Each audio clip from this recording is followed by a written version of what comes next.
จุมเรียบสู้สวัสดีค่ะมาผัดขัดนาค่ะผัดขัดนากับหมูกรอบจ้ะชาขัดนาជាមួយនឹងសាច់ជ្រូក3ជាន់បំពងចាអញ្ចឹងយើងស្រុះបន្លែកុំឲ្យវាឆ្អិនពេកចាហើយបន្ទាប់ពីយើងស្រុះហើយយើងយកវាទៅដាក់លាងទឹកចាក់ដាក់កញ្ច្រែងចាលាងទឹកវាឲ្យស្អាតកាលណាស្រុះហ្នឹងកុំឲ្យឆ្អិនពេកចាស្រុះវាល្មមកុំឲ្យធ្វើម៉េចឲ្យស្រួយចាហើយយើងយកចាក់ដាក់នឹងកញ្ច្រែងទៅហើយបហូរទឹកលាងវាឲ្យស្អាតចាបហូរទឹកត្រជាក់លាងដើម្បីឲ្យបន្លែហ្នឹងវាស្រួយចាហើយស្រួយកាលណាបន្លែទុនវាអត់ឆាញទេពួកឆាខាត់ណាឆាអីហ្នឹងគឺ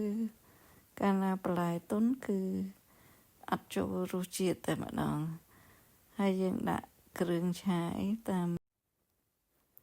ខាត់ណាហ្នឹងគឺយើងឆាវាធ្វើម៉េចកុំឲ្យឆ្អិនពេកព្រោះឲ្យវាស្រួយហើយការដែលច្បល់ជាមួយនឹងគ្រឿងហ្នឹង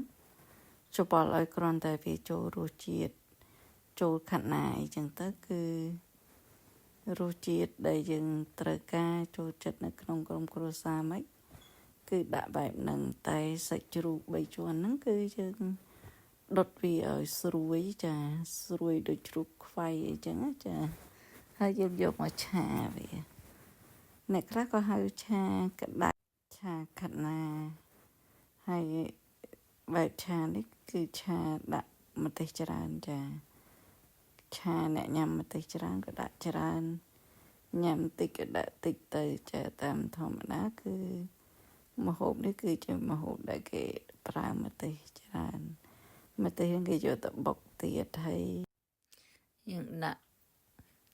ម្សៅឆាចាម្សៅឆាលាយទឹកចាក់ចូលហើយយើងច្បល់វាឲ្យសព្វទៀតចាការដែលឆានេះគឺយើងយកកាត់ណាមកគ្រាន់តែច្បល់វាជាមួយនឹងគ្រឿងឲ្យសព្វទេព្រោះគ្រឿងទាំងអស់វា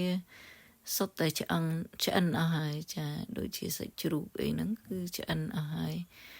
គ្រាន់តែយើងត្រឡប់ទៅត្រឡប់មកឲ្យវាឆ្អិនរសជាតិព្រោះខាត់ណាយើងត្រូវការស្រួយហើយអ្នកដែលញ៉ាំហឹលហ្នឹងគឺម្ទេសគេត្រូវបុកដាក់ចាម្ទេសគឺអត់ហាន់ដូចខ្ញុំអញ្ចឹងទេព្រោះម្ទេសហ្នឹងគឺគេត្រូវបុកចូលឲ្យវាហឹលតែម្ដងហើយឥឡូវហ្នឹងគឺយើងរួចរាល់ហើយគឺការត្រឡប់ទៅត្រឡប់មករួចរាល់ហើយ